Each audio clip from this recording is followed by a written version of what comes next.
Imagine that after 27 years of happy marriage, you find out that your spouse has secretly used the free pass to cheat that you once gave as a joke.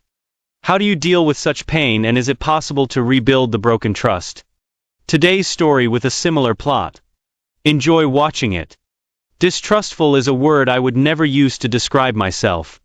Maybe tough, but never distrustful.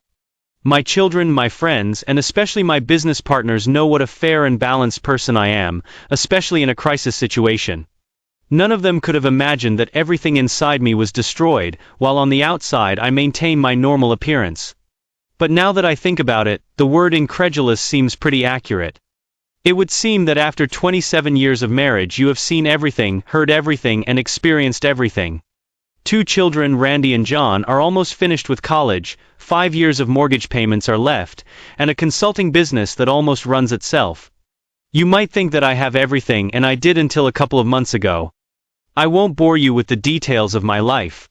I'll just say that I'm almost 50, my belly is starting to grow, my teeth are all in place, and my hair is almost all intact. You can call me Steve, but not distrustful, naive, stupid, or any of the dozen adjectives that are now appropriate. My wife Victoria is 10 months younger than me and looks like she's 30. We met in high school and got married shortly after my 21st birthday. She's an aerobics instructor at our local gym, which says a lot about her fitness. Are we happily married? Where is the word that comes to mind? But I still love her, or I think I do. How can you not love someone after 27 years? If you ask women if I am to blame for our problems, most will say yes, and maybe even a few men will agree. But most men will say that she should have gone through this years ago, that this in question happened before our wedding. Like I said, we met in high school. Neither of us were athletes or cheerleaders, but we had a lot of friends. We became boyfriend and girlfriend sometime during the first half of senior year. We just became close, and apparently it worked out for us. There were no agreements, I just thought or expected that we were completely committed to each other. We both started attending a local 2-year college, and for the first time I was planning our future. Like I said, we had a lot of friends and we usually hung out as a group. A math test was coming up, and I needed an A to maintain my GPA at 3.75 to keep my bright future scholarship. It was Friday night and I was begging to go out so I could spend the night and just make sure I was okay. I decided that if I put my mind to it, I could finish studying or watch TV on Saturday or Sunday. I think I knew this better than I thought, because just after 9 p.m. I was done and felt damn good. I still had time to catch up with the group at college, so I hit the road. I crossed out the first 2 spots, but recognized 2 friends' cars in the 3rd spot's parking lot. It was dark, and it took my eyes a couple of minutes to fully adjust. I walked up to the bar, took a drink, and started looking for Vicky, as I like to call her. I finally saw my friend's table, but not Vicky. 2 minutes later I found her on the dance floor with some strange guy. When the song ended I finished my drink, put down the empty can and turned to leave. When the music started playing again, they started swaying to the music. This suited me for all of 30 seconds. This continued until he crossed the line of what was permitted. The rest was kind of a blur. There was a fight. "Steve, what's your problem?" Vicky screamed at me as we all went outside. "I'm a big girl and I can take care of myself," was her curt response. "Well then why didn't you care, and who the hell was this guy?" I screamed, perhaps too loudly. "We take psychology classes together and we're friends." "Vicky, friends don't sleep with another guy's girlfriend." I guess it wasn't the smartest thing to say, because it turned into a full-blown argument. Things were said on both sides that shouldn't have been said, and she ended up throwing my ring at me while I was leaving. Then I did what every 20-year-old man would do if he got hurt. I found a man who bought me a case of beer and slept with the first girl who said yes to me. I spent Friday evening, most of Saturday and Sunday morning drunk. Well, sick would be a better word for it.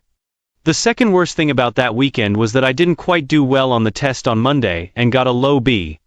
Most of all, I was angry with myself.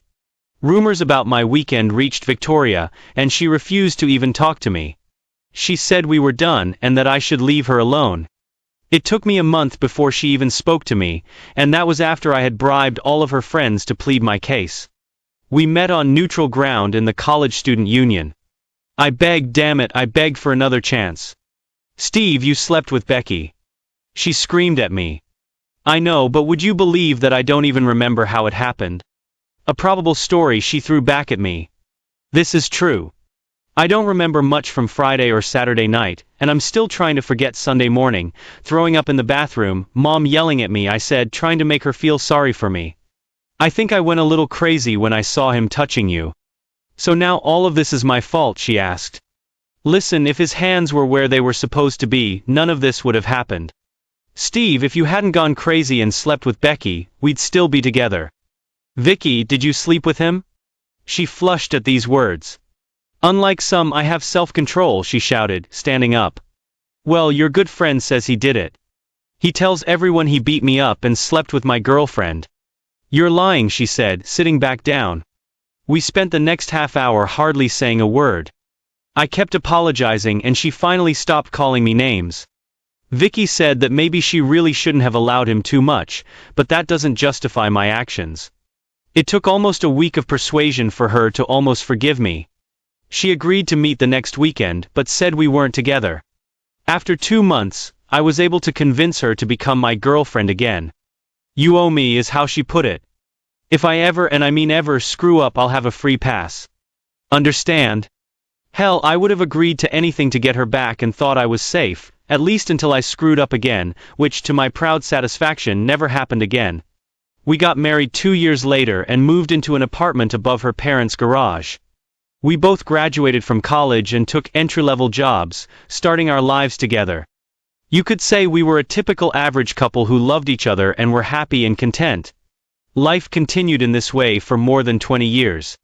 Life was good, that's the best description.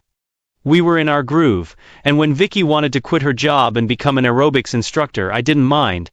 She and her friend Sue taught 4 classes a week, and she proudly declared that she was in the best shape of her life. For me, it was great. You'd think that after more than 25 years I'd be tired. Tired of making love to the same woman night after night. Well, I'm not tired. It may not have been night after night anymore, and we had slowed down over the years, but I still found her attractive. To me, she was still the girl I fell in love with. Steve, step aside so I can change, she would say, pushing me away most evenings. If you want dinner, you'll have to let me change. Let's skip dinner, take a shower and go to bed, I told her. And I have 20-year-old breasts that aren't hanging. I'm hungry and I'm definitely not going to skip dinner. Maybe with luck we'll have some fun later, but right now I'm hungry and you know how irritable I get if I don't eat. She was right. Vicky, like our daughter, became irritable if they didn't eat or went hungry for a long time. I had no problem skipping meals. As always, I had a beer with dinner and she chose a Crystal Light. I suggested a glass of wine before bed, but Vicky said she had already flossed and brushed her teeth, so my plans for wine and candles were dashed. Steve, you don't need to coax me with wine and candles or get me drunk, unless you have something new in mind that you know I won't like. Honey, I wouldn't do that, I said, smiling. You forget I know you, she was right. We knew each other too well. However, every now and then I did something that surprised even her. These cases have been rare lately, but I always try to add a little variety. I can't get rid of this fat on my sides. I'm thinking about liposuction to tighten them, she said, looking in the mirror. Sue did this last year and was back in class 4 days later. Do you think I should do this?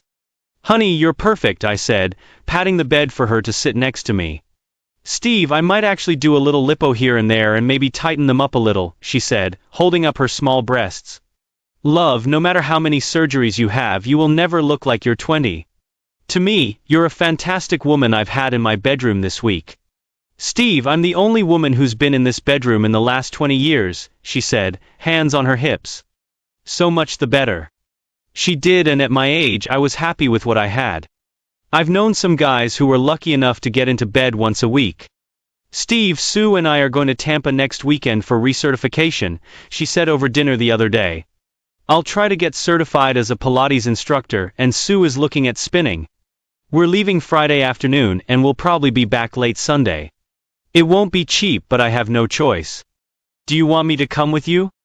I asked, already knowing her answer. Do you want to sit around while we're in class all afternoon? Well, at least we could have dinner together. Steve, we'll probably have dinner with the rest of the group, but if you want to go, I'll be glad to. Let's see if it's a weekend for a bachelor or a couple of hours on the road to watch a crowd of beautiful instructors parading in their roles, I said, rubbing my chin. Will they be wearing underwear during class? At this point, Vicky threw her napkin at me, calling me an idiot. Have fun and see you on Sunday. I was hoping for a nice night on Wednesday or Thursday before she left, but I was busy on Wednesday, and she was still getting ready and running errands on Thursday. I frowned a little. She told me to get over it, and that I would survive until she returned. Make sure to call me on Friday when you get there and contact me over the weekend. Don't worry, but I'll probably call early because I don't know when we'll be back. Tonight, since we don't have to go anywhere, Sue wants to have a blast this weekend. I can imagine it now, a couple of middle-aged women trying to keep up with the young people, I said, but soon regretted it. What do you mean? Do you think I'm old and it's time for me to get a stick? I can still have as much fun as anyone else, and don't forget it, was her rather harsh reply. She called me before they left on Friday and right after they arrived and got settled. The hotel was right across from the convention center and she said there were a lot of people there and she was really glad they went.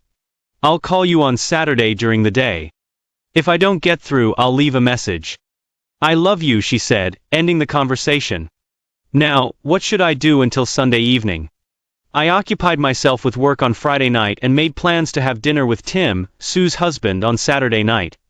We shouldn't both be sitting at home while our wives are having fun, I thought. We ate dinner at Hooters and even stopped at another bar before calling it a night around 11 o'clock. The voicemail at home had a message from Vicky saying she would call on Sunday before she left. I didn't sleep well on Saturday night. Sleeping alone in our big bed with no one around felt strange. More than once, I reached out my hand expecting to find Vicky but found only emptiness. At least she'll be around tomorrow. I fell asleep with a smile on my face. I didn't hear from Vicky until almost 4 o'clock in the afternoon. We're on our way. See you in a couple of hours. Love you, was all she said. I was going to ask how she liked it but decided it could be discussed when she got back. I pulled out a couple of steaks, peeled 2 white potatoes, and mixed up a salad while I kept an eye on the time. The potatoes were already in the oven, the table was set, and I had just taken the salad out of the refrigerator when Vicky came in. She came over, kissed me, and told me she was going to unpack, take a quick shower, and would be ready in about 20 minutes. Ideally, this was just enough time to get the steaks on the grill while the potatoes were done. I took out a bottle of wine, opened it, and poured a glass for each of us. I had my first glass while I was busy with the steaks and had just finished setting the table when Vicky returned. Everything looks great, she said, sitting down and taking a sip of wine and helping herself to a salad.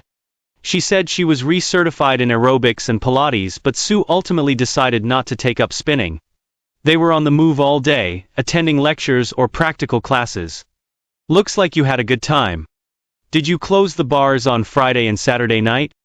Sue did, but not me, she said, looking at me as she ate her steak. Were you too tired? No, I was just doing other things, she said, taking another glass of wine. We spent the next 2 hours talking about how she spent her time and finally what I did all weekend, including my dinner at Hooters. It was almost 9:30 in the evening when we went upstairs to bed. I took a quick shower to wash away the barbecue smell, and was just finishing brushing my teeth when I noticed Vicky was already in bed. Today, I'll be lucky, I thought, accelerating. Steve, we need to talk for a minute, she said, sitting up in bed. Oh, I exclaimed. Can it wait until we're done? We need to do this now, she said, looking at me. Okay, hurry up. This hasn't happened for a long time and I don't want to lose the mood, I said, smiling at her, but she didn't smile back. I used my free pass this weekend, she said, waiting for my answer. Honey, I don't care what you bought. Let's finish this and then we can talk about your shopping. Steve, I used my free pass. Can you hear me? Free pass. What free pass, Vicky? I don't understand what kind of free pass you're talking about, I said, still not understanding what she was talking about. You gave it to me 27 years ago. Free pass, she repeated. The words were running through my head, but I still couldn't understand until the phrase 27 years ago hit me. This is some kind of joke, isn't it? The only free pass I remember is the stupid thing I said a million years ago for you to come back. That's not what we're talking about, is it? Now I started to get seriously worried. When you slept with that Becky girl, you said I had a get out of jail free card, remember? Vic, it was a long time ago before our wedding, I said, looking at her and feeling myself tense. Well, I used it this weekend, she replied, as if she were telling me she had bought a dozen eggs or made an appointment for a haircut. Vic, this isn't funny. This isn't even worth a joke, I said, getting out of bed and walking over to her side.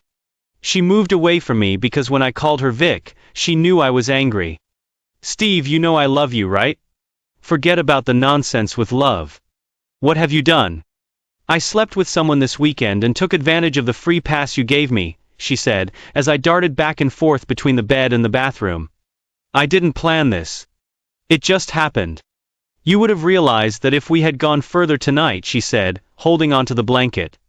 Jesus damn it, I blurted out. For the first time since we started dating, I wanted to hit her, clenching my fists. Are you crazy? I said that to get you back. I never meant it seriously. So you deceive me then? Vic, I would say anything to get you back, but I never expected you to keep it like a damn check, especially after we got married. Damn it, doesn't the word cheating mean anything to you? Like what you did to Becky. Vicky, we weren't even married then. I haven't even thought about it since we got married. But apparently you can't say the same. Or is this not the first time you've cheated on me? Steve, that was the only time, and you know why I got a free pass, she said. The more she talked, the angrier I became. What were you doing, drinking pure alcohol that fried your brains in Tampa? I said, pulling on shorts and a t-shirt. The mood was completely ruined. As soon as she began to explain her actions, I said, I need to get away from you before I do something I regret, throwing on my old sneakers and walking out of the room and down the stairs as she yelled at me to stop. I probably wasn't in any condition to drive, but I needed to get away. I didn't even think that my Kia could move so abruptly, but it happened. 20 minutes later, I realized two things. Firstly, Vicky and I had a serious problem, and secondly, I had no idea where I was. It looked like I was still in Florida, but I didn't know exactly where. It took me another 15 minutes to realize where I was, but I definitely didn't want to go home. I stopped at Denny's and ordered a cup of coffee. I forgot my wallet and only had a $5 in the car, so breakfast was out. By 2 o'clock in the morning I was tired, but I didn't want to go home and run into her. I was within 5 seconds of hitting my wife. What does it say? Chickens come home at night. Well, I'm not a chicken, and this won't go away quietly into the night. She had crossed the line for the first time in our marriage, and I didn't know what to do now. She cheated, no matter what she called it, and her free pass due to a drunken affair 27 years ago didn't matter either. If Steve hadn't just wanted intimacy tonight, none of this would have happened, Vicky thought to herself. I pulled this free passage story out of nowhere when I realized I might get caught. Sue screamed at me the whole way home, telling me how stupid I was to risk our marriage. I didn't plan to cheat on Steve. It just happened, or so I told myself. We met David at a party on Friday night. He was at our table, and after the introductions we started having fun. David was one of the Pilates instructors, and when I said I planned to get certified this weekend, we had a common topic of conversation. When Sue and I went to the toilet, we were like two teenage girls. What a handsome guy, Sue said, fixing her makeup. Great figure, charisma and everything. If I weren't married, I would try him out. You know what they say about black guys, she laughed. Everyone had a great time on Friday night. Alcohol flowed like a river, we danced and got to know each other better. David guessed we were both around 32, and I said he was pretty close, while Sue rolled her eyes. He said he had just turned 29 and was single. We both wore wedding rings, so he knew we were married, but he didn't make a big deal out of it. We probably had too much to drink, and I made a bet with Sue that I could get him interested. I bet you $5 that I can get him interested without even touching him, I told her. She accepted the bet and I got down to business. We had a couple more drinks, and I continued to flirt with him relentlessly.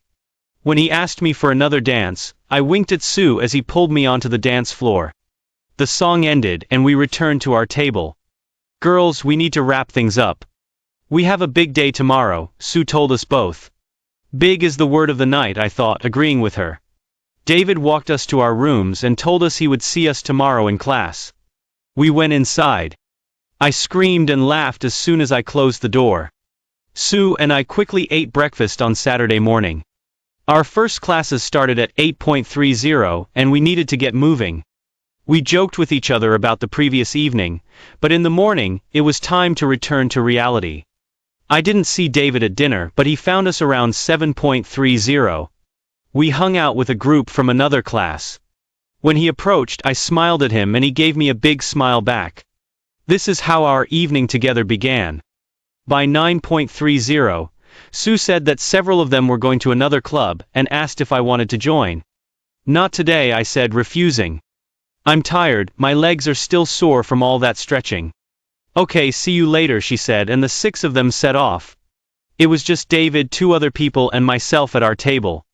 We ordered several slices of cheesecake and a coffee. We spent the next hour eating, talking, and drinking 2 bottles of wine. When we hit the dance floor it was like yesterday, only without the teasing. How we ended up in his room is still unclear. The only thing I remember is David taking me to his room. Can we do this again? Asked David. Never again. It was a one-time thing that shouldn't have happened, I said, and went back to my room. Where the hell have you been all night? Sue shouted at me. You have 2 messages on your cell phone from Steve last night. I sat down on the bed and covered my face with my hands. Please tell me you didn't spend the night with David, Vicky, she said, looking at me. Oh my God, you did it. Are you crazy? What were you thinking? I didn't think. We drank a couple of bottles of wine and ended up in his room. Sue, just don't say a word to anyone and maybe I'll get through this if I'm lucky. I should have gone to that other club with you, I said out loud. I took a warm bath and washed myself half a dozen times before packing. We went downstairs and had breakfast. We then returned to the center to collect our certificates. We hit the road 2 hours later and I listened to Sue nagging me the whole way while asking me for details. I called Steve and told him we were coming back and kept the conversation short. Are you going to tell him? Only if he notices something. I hope you're right. Steve doesn't strike me as someone who can forgive. Then it dawned on me. He wasn't like that, but I was. I forgave him years ago and told him he owed me a free pass if I ever did anything really stupid, and that definitely fit the bill. I've never used it, and if he finds out, I'll use my get out of jail card. He would be furious, but I forgave him and I only prayed that he would do the same. It was about 3 o'clock in the morning and I was knocking on Tim and Sue's door. After 10 minutes of ringing and knocking on their door, the lights came on in the living room. A tired Tim looked out the window and opened the front door. Steve, do you realize what time it is? Somewhere around 3. I need to talk to Sue now. Can't it wait until morning? She's sleeping upstairs. Tim, if it weren't so important I wouldn't come at this time. Okay, come in. I'll go and wake her up, he said, holding the door open as we walked into the living room. I'll go and wake her up. A couple of minutes later, Sue came downstairs in her robe, followed by Tim. Honey, I can handle it. Why don't you go back to bed? You're kidding, right? Our neighbor comes here at 3 in the morning to talk to my wife and you tell me to go back to bed? Come on, Steve, lay it out like it is. Sue, I want to know what the hell happened this weekend in Tampa. Steve, I don't know what you mean. Sue, I know Vicky cheated on me. Were you in on it too? Tim was now all ears and everything as he stood up looking at Sue. Tim, I didn't do anything. You have to trust me, she said, knowing things were getting out of control. Steve, you should have discussed this with Vicky, not me. That's how it started, but I don't want to end up in jail for domestic violence. That's why I'm here. Sue, what the hell happened this weekend? It's time you told us what happened. Tim started to get angry. Tim, I didn't do anything I'm ashamed of except drink too much. Sue, did Vicky plan this? How long has she known this guy? When did you find out about this and why didn't you stop her? Wait, give me a chance to answer some of your questions. First of all, this wasn't planned. We met this guy on Friday night, made a stupid bet and Vicky flirted with him, that's all. We were in class on Saturday all day, and had dinner with a few people we met. We didn't see him again until 7:30 in the evening. After that, things got a little blurry and I went to another club in the hotel and she stayed with this guy and several others. Steve, when I returned she was gone. I returned to my room and minutes later. I didn't see her until Sunday morning. Sue, why did you leave her alone? Steve, how the hell did I know she would end up in this situation? She just came back to the room and said she did something stupid, that's all. Stupid is putting it mildly. What did he even look like? When Sue described him, I became even angrier if that was possible. Steve, Vicky would never do this if she was sober. She really loved you, she tried to smooth things over.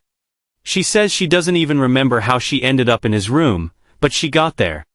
She should have stayed with you and not drunk so much wine. I objected to her. Sue, I'm sorry. It's not your fault that I have such a cheating wife. Steve, Vicky's not like that. She drank too much and the guy took advantage of her. I'm not saying it's right, but she didn't just pick someone out of a crowd and go to bed with him. I had heard enough and apologized for disturbing them so late at night.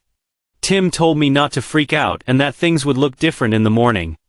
The last I heard was him asking Sue what exactly she was doing, and it seemed neither of us were going to sleep that night. When I finally returned home, I found Vicky asleep on the sofa in her robe. I left her there and went up to our bedroom to get at least a little sleep before work. When the alarm went off at 6 o'clock in the morning, I had to remember where I was. I think I only slept a couple of hours, but I was too exhausted to know for sure. A quick shower and shave made me almost human. I got dressed and went downstairs, finding Vicky still sleeping. I didn't want to talk to her, so I just left, grabbed a sandwich and a large coffee from McDonald's and headed to work.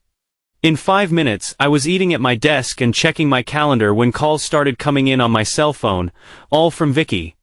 I listened to a few messages she left before deleting them. I needed to understand what was on her mind this morning, and I didn't want to hear another word about that damn free pass. For me, it was irrelevant and non-existent, at least not after we said I'd do it at our wedding. By 4:30, I realized that I had lost the whole day. I kept going over in my mind everything that Vicky and Sue had told me yesterday. I really didn't want to get involved with her tonight, but it seemed like I had no choice. I wasn't as angry as I was last night, but that could change at any moment. The horns of the cars behind me told me that I was still distracted, because I was driving 25 miles per hour in a 40 miles per hour zone. When I turned onto our street, I regretted that I hadn't driven longer, but I couldn't put it off any longer. I had to deal with it. Vicky was waiting for me when I entered the kitchen from the garage. She didn't rush toward me, she just sat at the table looking at me. I knew that Sue had probably called her in the morning, and since I didn't call her back, she had no idea about my mood. I put down my briefcase, took a beer from the refrigerator and sat down at the table opposite her. I said nothing, just took a long sip from the can, placed it on the table and looked at her. I waited for her to start. Steve, I'm so sorry. If I could undo everything that happened this weekend I would, she said, waiting for me to say something. I drank too much and didn't know what I was doing or with whom. By Sunday morning, I realized what had happened and rushed to my room. I don't remember much after Sue left. We just finished a couple of bottles of wine. I phrased the next couple of questions very carefully. Why didn't you go with Sue? She told me about your stupid game on Friday night.